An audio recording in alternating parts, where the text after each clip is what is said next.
Welcome, everyone. I'm Chris Miller, and it's my pleasure today to chair this discussion on Russia with the question, what next, as the subtext of our panel. We've got four distinguished experts on foreign policy issues and policymaking to guide us through this discussion. There's, of course, been much conversation the last several days on the Russia-Ukraine war. We're going to try to focus our discussion in the next 45 minutes on Russia itself and the developments we expect in that country and between Russia and the other major powers over the coming year. Joining us, we have to my left, Valdis Dombrovskis, the Executive Vice President of the European Commission, Foreign Minister of Poland, Radosław Sikorski, Foreign Minister of Romania, Odobescu, and Foreign Minister Landsbergis of Lithuania.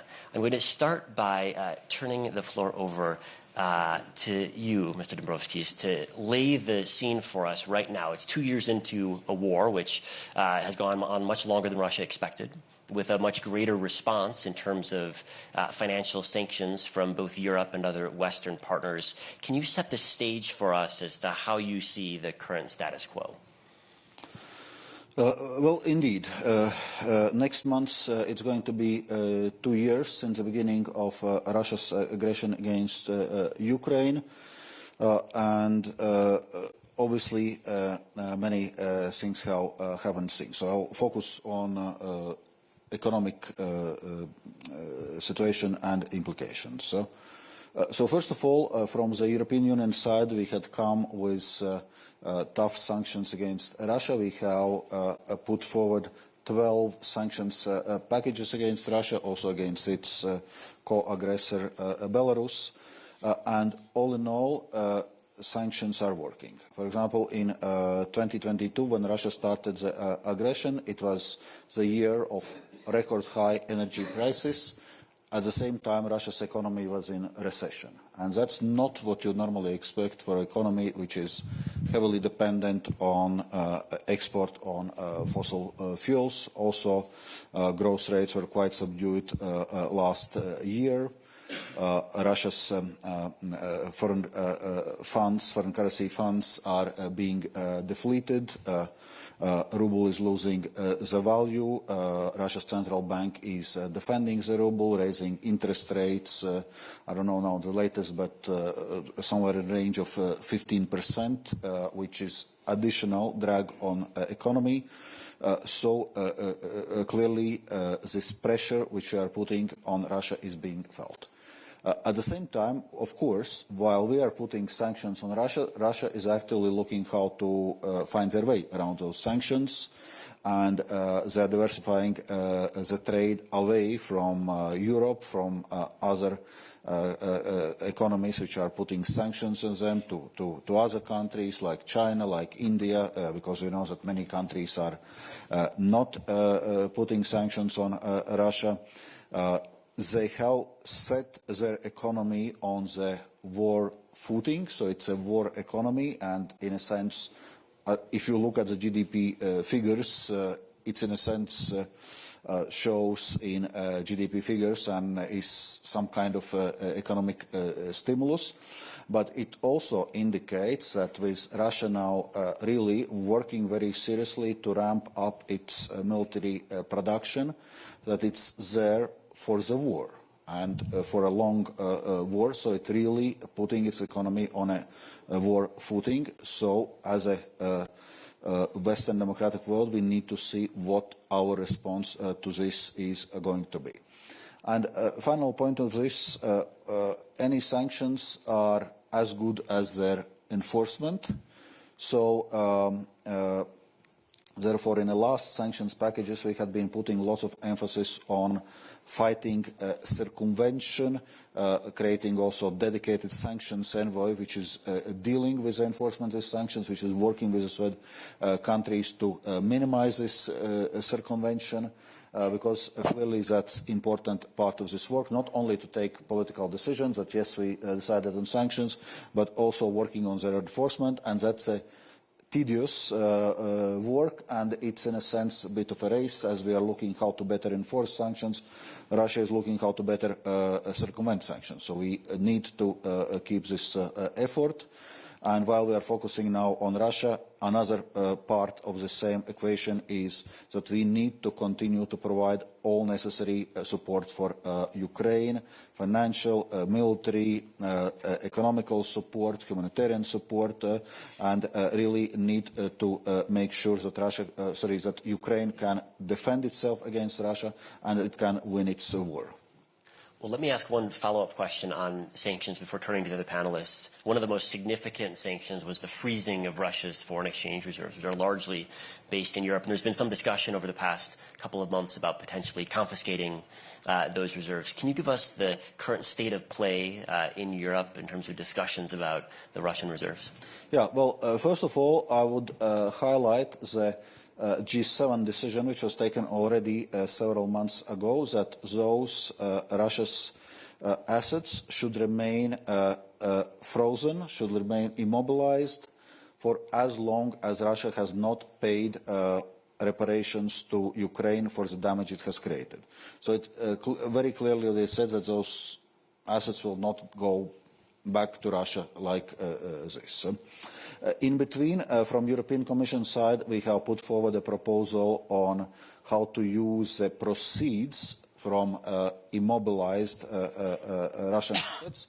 First of all, providing legal clarity that those proceeds do not belong to Russia, and tasking the relevant financial institutions and our security depositories to put those funds aside with a possibility at later stage to take them to the EU budget and then put for the Ukraine's support. Okay, this last stage will still require additional decision to be taken, but in a sense we already indicate the direction.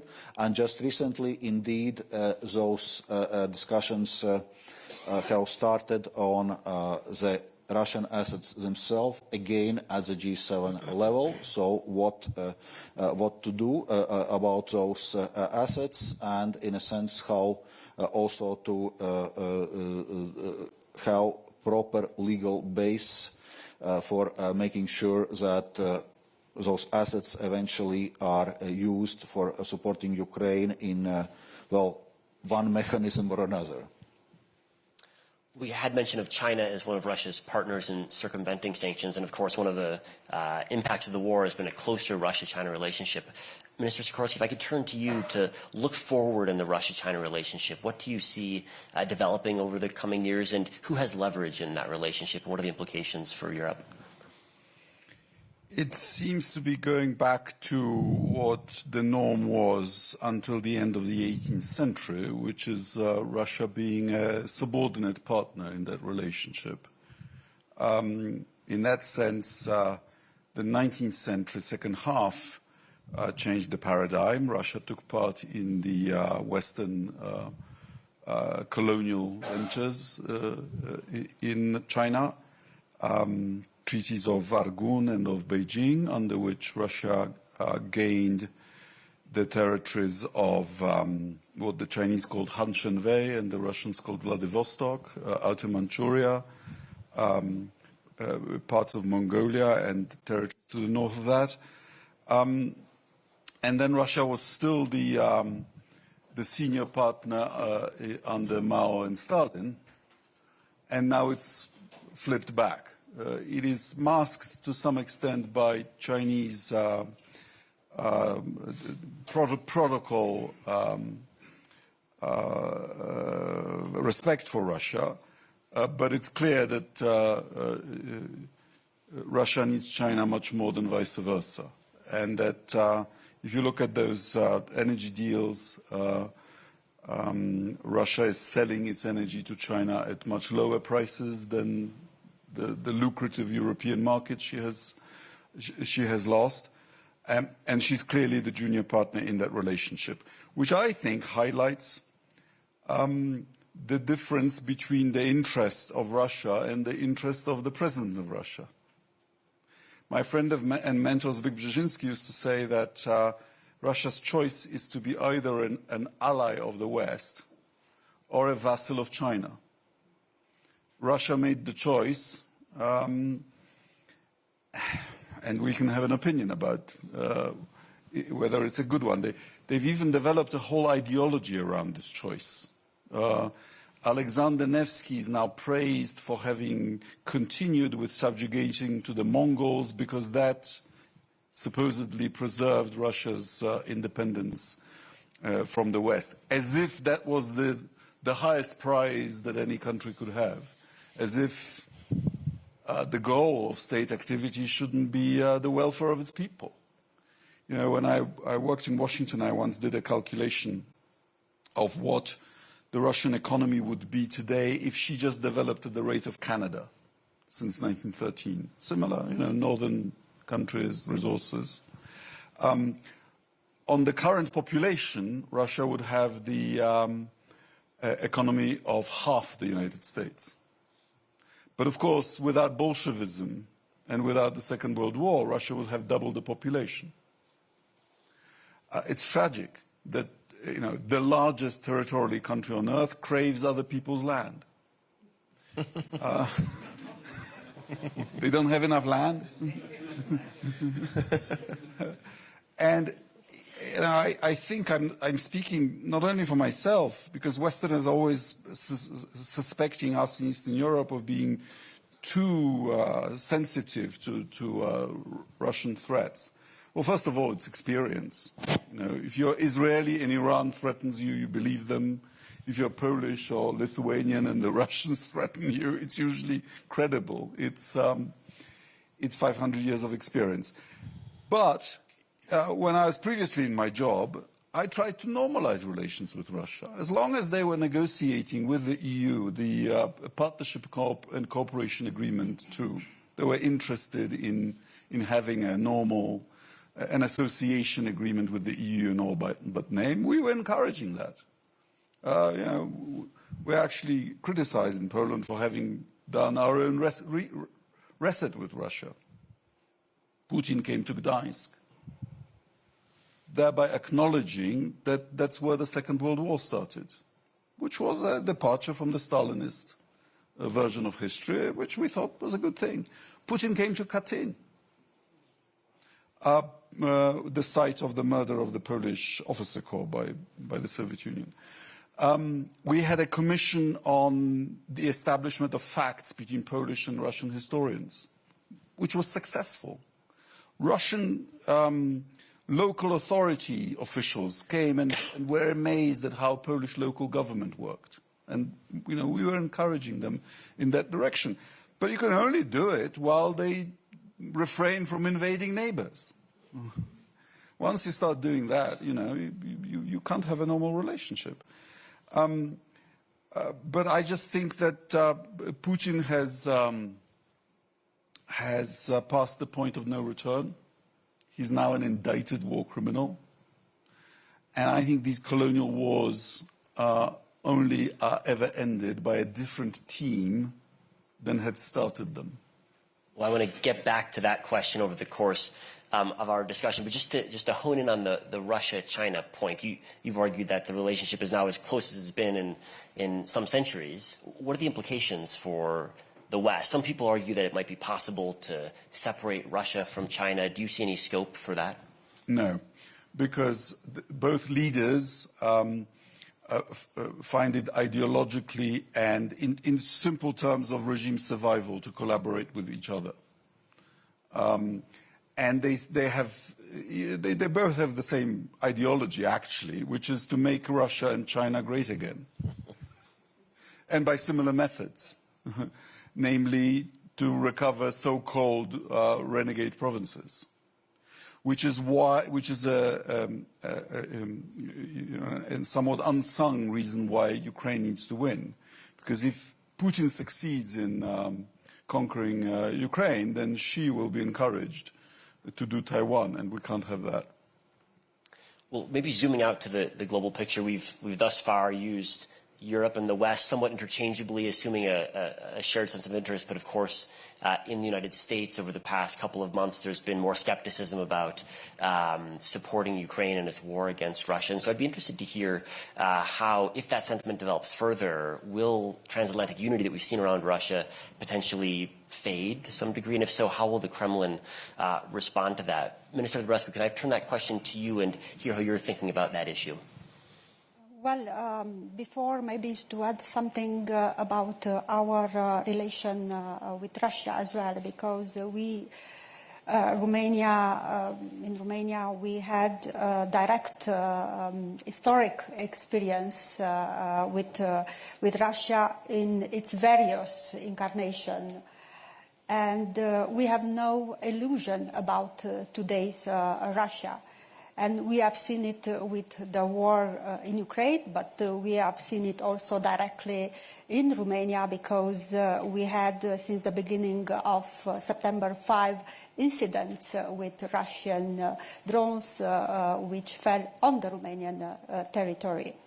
So speaking about Russia, we knew Russia all along, and if one still needs a proof, just look at the frozen conflicts all around the Black Sea region, or the occupation of Crimea in 2014. So, and now we are facing a full-scale war of aggression against our neighbor. And this is not about only Ukraine, it's also about us. For us, the facts are very clear. Russia is bringing back revisionism in the international relation. Russia is violently contesting the international order we created after the Second World War. Russia uses discredited concepts like the sphere of influences, which have no place in the current century. And this is, as I said, it's not about Russia. About Ukraine, sorry. It's also about the eastern countries, and it goes even beyond. And in order to shift the attention or the perception, Russia started to portray the war of aggression as a kind of civilizational war against the collective West. But this is a lie, because the West was not forging any war against Russia. It's vice versa. So this is why the question we have today is what we as responsible actors, what should we as responsible actors do about this? And in any answer, the starting points are very clear for us, at least for Romania. We have to stay firm to our values and principles, democratic principles, to continue with our, or remain committed to our unwavering support for Ukraine. And as I said, this is not only about Ukraine, it is about Europe, security. And Russia should strategically fail in Ukraine. If not, it might not stop at the Ukrainian border, because the war, in their case, it's ideologically and geopolitically driven. Well, I think this question of where do Russia's ambitions end is fundamentally important for Western strategy. The follow-up is, where do Russia's capabilities land today? I think in the early stages of the war, we, of course, saw the Russian military underperform. How do you assess the current status, and would it be plausible if Russia were to win in Ukraine for Russia to continue to threaten other neighbors? Well, it's a very good question, and this is why it's so important for us to continue our support for Ukraine as long as it takes. I mean, we just look at the economy of Russia. Of course, we have seen the figures in terms of militarization of the economy, in terms of spending, in terms of other like like-minded partners helping Russia, like Iran or North Korea. But we have to continue to stay firm on Russia, to continue our diplomatic containment, as the Vice President underlined, to continue to apply the sanction, but also to think about new sanction targeting the critical area for the war efforts, and also targeting the persons responsible for the war crimes, including crimes of aggression. Continue to reach out to all our partners all around the world, including the emerging power, to insist on the accountability, including on the crime of aggression. So I think, and you know, at the beginning of the war, the big surprise for Russia was our stance, our unity and our strong coordination, transatlantic unity and strong coordination. This is, we have to continue to stay firm on this, because strength is what Russia respects. Coordination, unity is what Russia respects. Anything less, it is not in our favor. Well, I'd like to ask from Mr. Landsbergis what we've learned about what Russia assesses in the West. The West, of course, failed to deter Russia from invading Ukraine. There's been much discussion about trying to manage escalation from different Western capitals. What lessons have you drawn about Russian behavior and Russia's responses to Western behavior over the past 2 years? Well, I think that first we have to agree that Russia had a different plan. That the plan was to take Kiev in 3 days, to capitulate the government, most likely occupy the whole country, maybe apart from certain Western parts. They were surprised, and Ukrainians won the first battle, with minimum assistance that they've got from the West. They surprised the second time with the ability to use incredibly effectively and very fast the equipment that was sent later. Mostly the HIMARS, the tanks that that they were able to use, not Western tanks, but old refurbished Soviet tanks. But the issue is that, and at this point, I would like to touch upon about the Western reaction, that we somehow stuck on those two victories. We imagined that this is it. This is our victory. This is, we put it in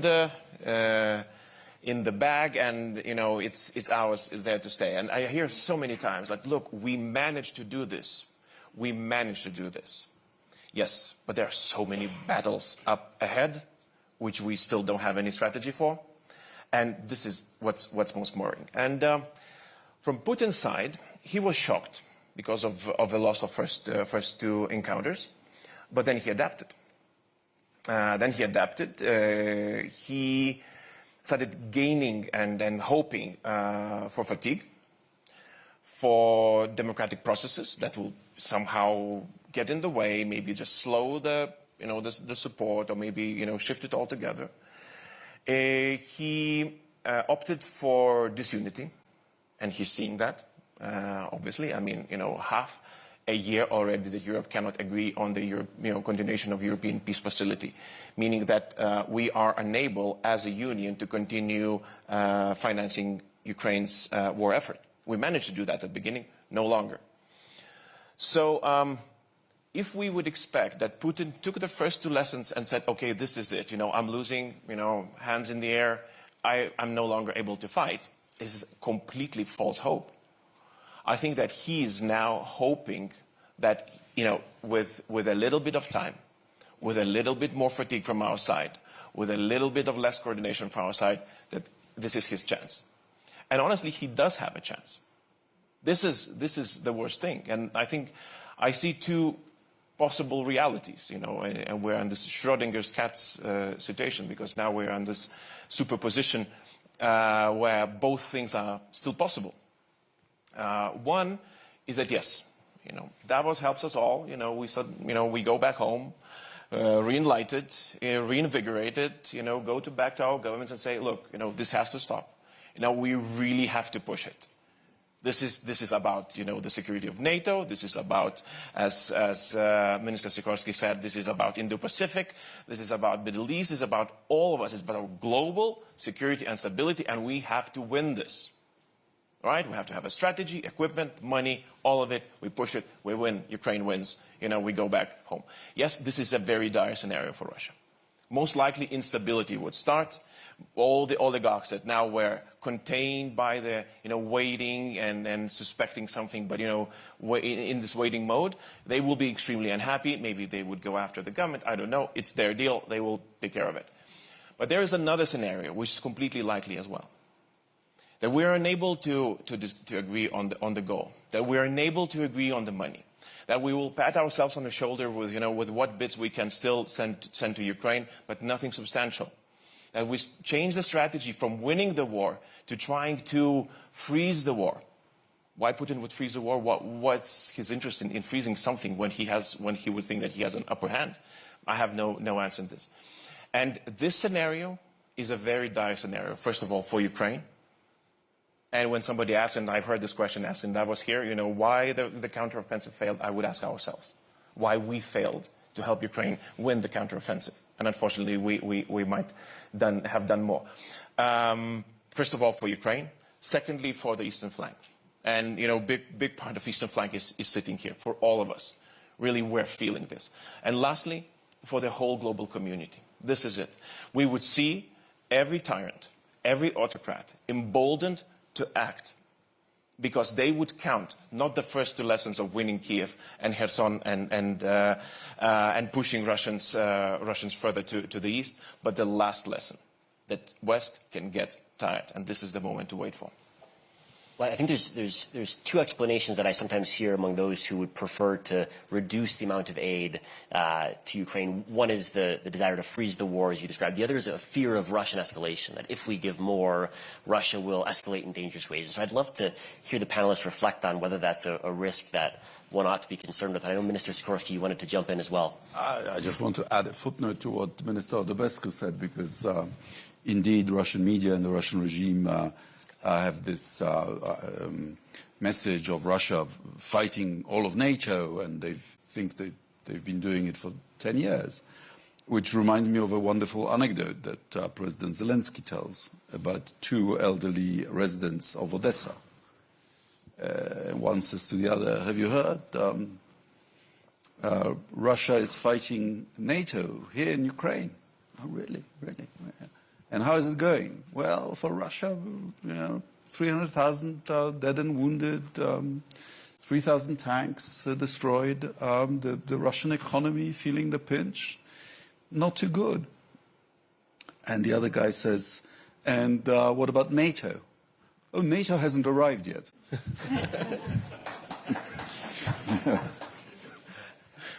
Let me jump in. First of all, I'm always puzzled about this talk of Russia's escalation. Russia has already escalated, and that's part of this problem. In a sense, as a collective West, we have, in a sense, probably done more than we have expected, and indeed in terms of support, in terms of military deliveries. But still, it's always a bit kind of too little, too late. Or we cannot give Ukraine tanks, Western tanks, horrors, or we cannot give long-range rockets, or we cannot give fighter planes. But this all costs Ukrainian lives. It all costs moments when Ukraine could take more advantage of the military situation, like it was when it was taking offensive in Kharkiv region and in Kherson. While we were hesitating, Russians were not wasting the time; they were digging in. So, and from that point of view, we didn't saw breakthrough of the same time now during this Ukrainian summer counteroffensive, because in a sense, by delaying those weapon supplies, we gave time Russians to dig in occupied territories and, in a sense, change the nature of the war. And Russians are not wasting the time. They are also now ramping up their military production in a very substantial ways. So from that point of view, it's clear that we need to do more and to regain this initiative. And, well, Europe should know already from the history of 1930s that appeasement of the dictator, appeasement of the aggressor is not working. So why try to repeat the same mistakes? And when we are asking, okay, but where is Russia heading? What does Russia want to do? It's written on the wall, literally, in Russia's presidential so-called elections. Putin is campaigning with a slogan, Russia's borders are ending nowhere. And those are the posters on the wall. So let's read them, let's understand. That's what it's about. It's about imperialist expansion. It's about rebuilding empires. That's what it's about. And we need to react correspondingly, not only by providing all necessary support to Ukraine, but also ramping up our own defense capacities in Europe. Well, I'd like to bring in the audience in just a couple of minutes, but I'd like to return before that to the question of potential instability inside of Russia, which was mentioned. Of course, last June we had Yevgeny Prigozhin surprising most people and marching on Moscow. Of course, there's a presidential election coming up in Russia, probably not going to be that much of a nail-biter. But what is the prospect of some sort of unexpected political uncertainty in Moscow? Minister? Well, my point was always to say that, look, Russians so far have solved Russia. You know, Yeltsin was not an outsider. Even Gorbachev, who some in the West think as a great person, not so many of those people in the Baltics, but still he was not an outsider. The point is that Russians do solve their problems themselves. Just the conditions need to be right. And we don't need to plan it. We don't need to be part of it. We don't need to actually even worry about it. We have to worry about ourselves. We have to be strong enough and prepared for any eventuality, because it might happen. And as you know, Prigozhin happened, it could happen again. We don't know. And honestly, I'm not very much interested in whatever's happening there. The point is to assist Ukraine, to help them as much as we can, to their victory, whatever it takes, and to secure those who are vulnerable closest to Russia.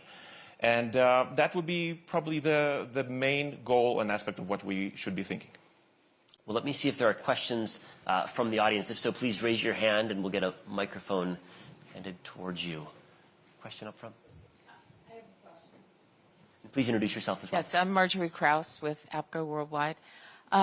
We have, over the years, worked with a number of the Russian companies that have been impacted in this, and some of them have gotten settlements against the Russians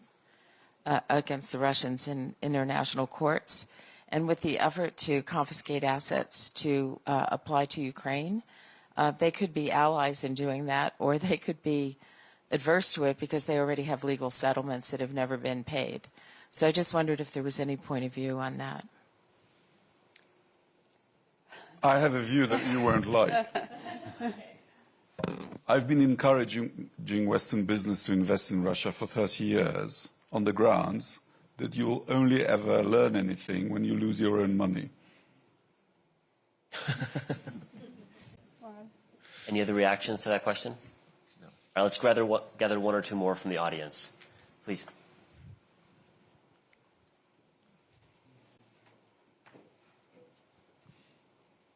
Thanks. I'm Michael R., and I'm a former UK diplomat. And to ask Minister Sikorski, I'm not a Russia expert at all, but I sat in the Security Council in the mid-90s, shortly after the breakup of the Soviet Union.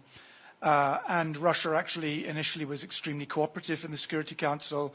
They supported, or at least didn't veto, resolutions on the Balkans, on Iraq and so on, which certainly 5 years before they definitely would have vetoed. So we were cooperating with them. But by the mid-90s, and particularly when Lavrov was Perm Rep in New York, and I think a lot of his current attitude is based on that period, we treated them like a defeated enemy.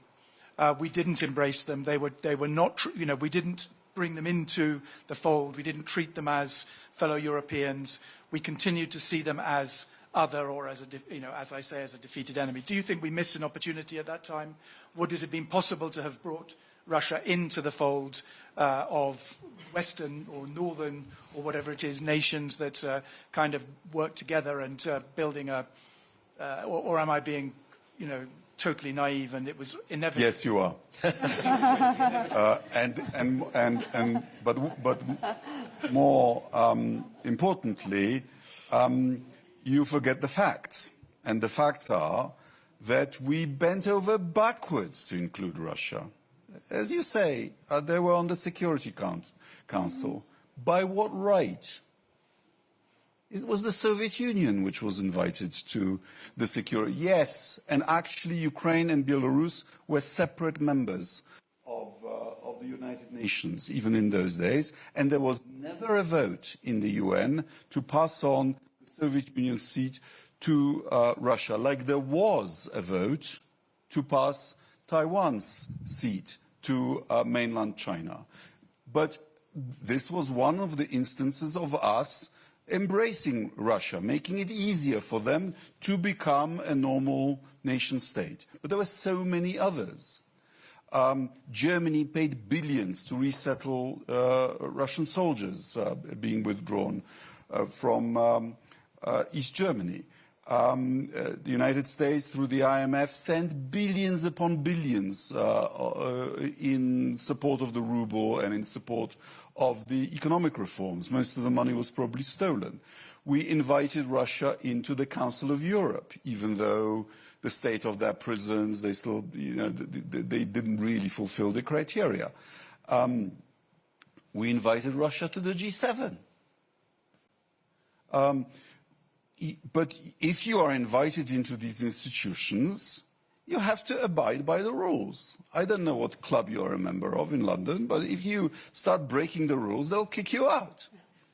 And that's what they started doing, breaking the rules of the club. This is the dilemma that Brzezinski, whom I quoted. You can be an ally of the West, but that carries certain responsibilities. Not to kill your own citizens en masse, not to conduct genocidal wars like in Chechnya, not to interfere, say, in the Balkans, not to send assassins to our capital cities. You should know about that.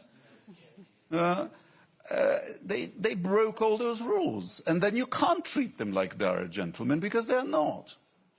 As I was saying, we were trying to have a normal relationship, even with Putin's Russia, as long as was possible. But there is a limit. Eventually, you have to say enough is enough.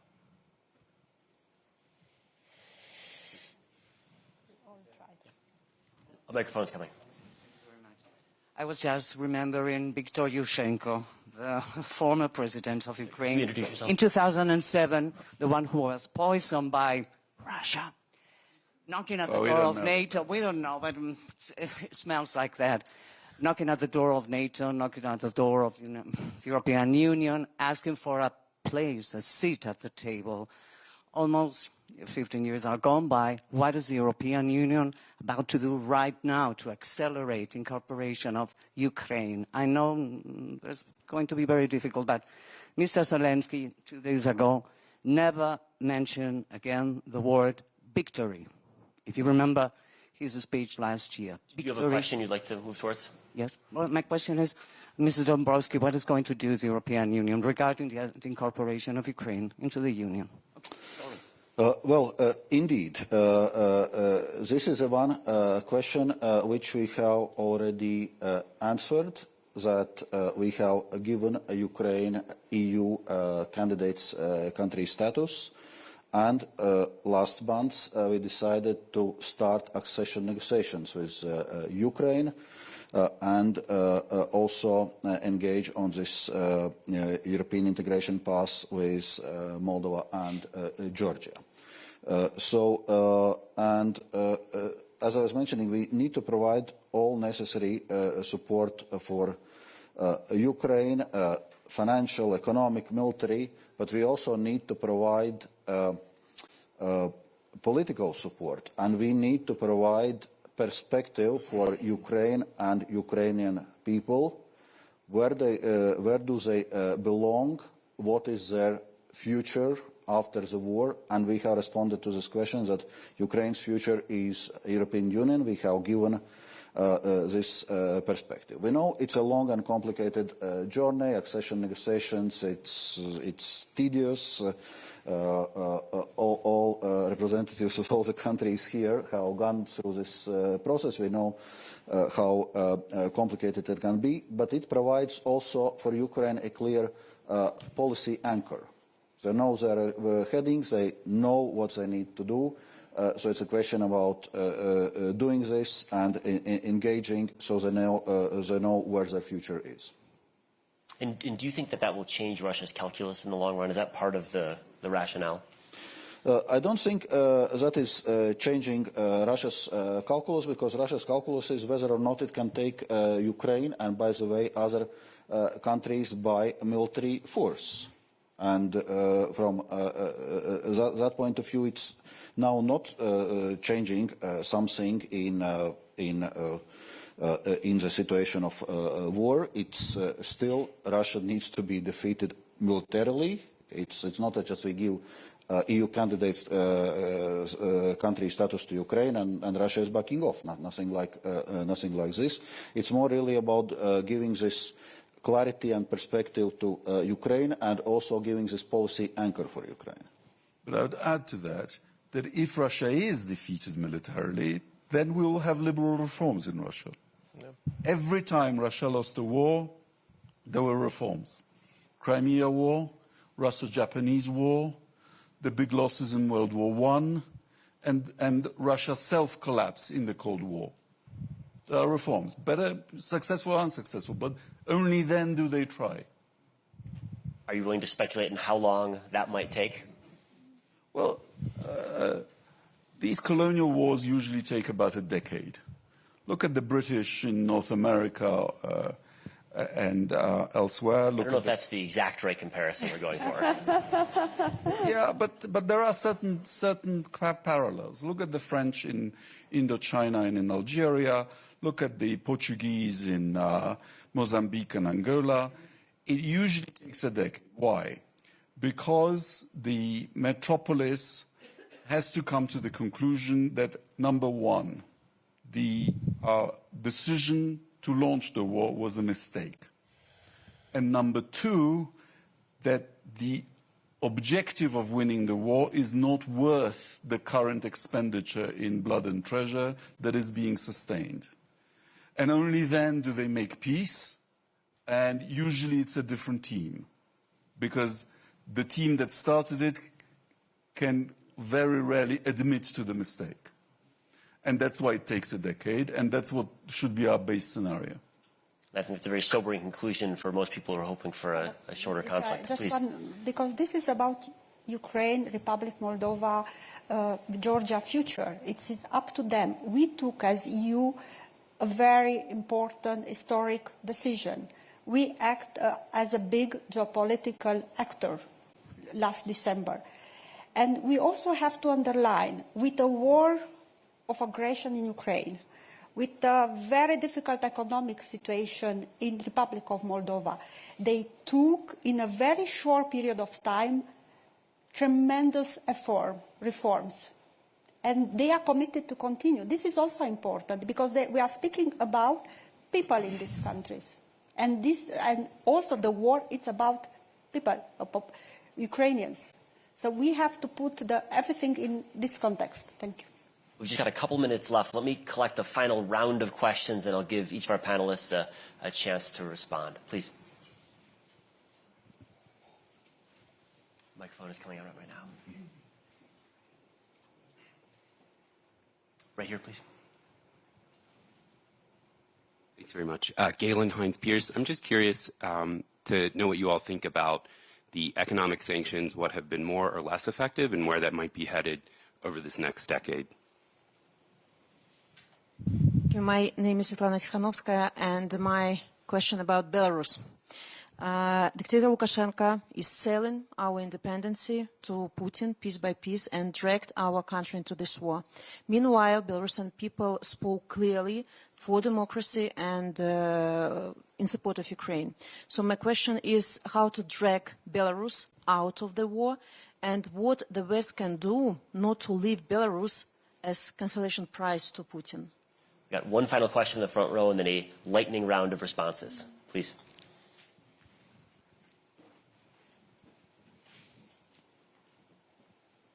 My name is Markus Preiss. I'm working with ARD German TV in Brussels. I have a question to Minister Sikorski concerning Trump. A Trump re-election would spell bad news for Ukraine, but also perhaps for NATO, since Poland is one of the big countries in Europe and or a country that says it wants to have the biggest land army in Europe. What would you do at that moment? How would you coordinate with France, with Germany, whomever? Do you have any ideas? What starts at that moment? Thanks. Thank you. It's a great question, which I would have answered you clearly in my previous capacity as member of the European Parliament. But in my current capacity, I'll have to tell you that Poland will work with every American president, and we will want to have the best possible transatlantic relations. Any final responses to the other questions? Yeah. So economic sanctions, maybe briefly. I think that they gave an effect, and maybe Valdis can add to this more. It definitely gave an effect, but the effect is not as strong as it was in the beginning. But look, I mean, if we're preparing for the long haul, and if we're preparing for Ukrainian victory, we need to find new instruments. And Europe is a trading union, first and foremost. We still do have extremely preferable trading regime with dictatorships such as Russia, Iran, and even North Korea. If we are admitting to ourselves that we are entering a new stage where the trade with anybody is in our interest is no longer the mantra, we have to change our outlook. Basically, we have to look at the handbooks of Cold War, how did we operate back then, and unfortunately relearn and reapply the lessons from there on. Very briefly on Belarus. Since we're talking about history quite a lot here. There is a historic example, 1943. Then Nazi Germany had an ally in Italy, and it decided to quit the war because it was not going very favorably to it. So my assumption is that Belarusian future and geopolitical direction is very clearly tied with the war in Ukraine. If Ukrainians are winning, if the war is not favorable for Russians, if we see, Russia retreating back, starting to solve its own problems, then links between Minsk and Moscow will deteriorate. And this would be the best opportunity for Belarusians to reclaim their freedom. And thank you for your work. But don't jump the gun. Yeah, maybe on this question on sanctions. There are many different sanctions which are enacted. Arguably, probably what are the most important ones? Ones are on the main Russia's revenue source, which is export of hydrocarbons, where we have imposed oil embargo and also agreed on G7 price cap, where we have also imposed embargo on Russian coal supplies. By the way, we were not able to agree as an EU on putting embargo on Russian gas supplies, but somehow gas pipelines were blown up, and in any case, those volumes have down substantially, and we have found alternative supplies. But one is hydrocarbons, because that's the main revenue source of Russia's budget. Okay, we see they are finding alternative markets, but also price conditions are not so favorable. It's not very sweet deals for Russia, which are making with China or India, for example. So, but that's clearly one pressure point as regards financing. Second, all things concerning technologies, military technologies, dual-use technologies, high technologies. Again, those sanctions are imposed. Question is convention. Question is substitution. So enforcement is as important part of those sanctions as as political decisions, and we are doing the monitoring of what we call also Ukraine battlefield items. So what are the items in Russian military equipment which are finding in Ukrainian battlefields, where they come from, and how to stop it. So that's obviously then are all kind of other sanctions on financial sector, personal sanctions, and so on and so forth. But if I was to highlight, I would highlight those two areas. But in any case, now enforcement is key. And on Belarus, I agree also what Gabrielius already said. Let me give our final word to Minister President. On Belarus, I fully agree with what Gabrielius said on the sanction. Maybe because Russia has a lot of resources, we have the impression that the sanctions are not working. So, or the sanctions don't have an immediate effect. But we believe that the sanctions are working. Why? How else to explain that Russia asked its partners to supply it or to help it with critical military equipment, including ammunition. So, of course, we have to work together with the Commission, with the Member States, to better implement the sanctions through fine-tuning, targeting the critical area, to articulate them with the sanction taken by our partners, or to work on the circumventions on this. So it's for sure. But in our assessment, the sanctions are working, and we have to continue. Thank you. Well, on this point, I would just ask you one question. Would you now fly a Russian passenger jet? Let me please ask the audience to join me in thanking our panelists for this discussion. Thank you.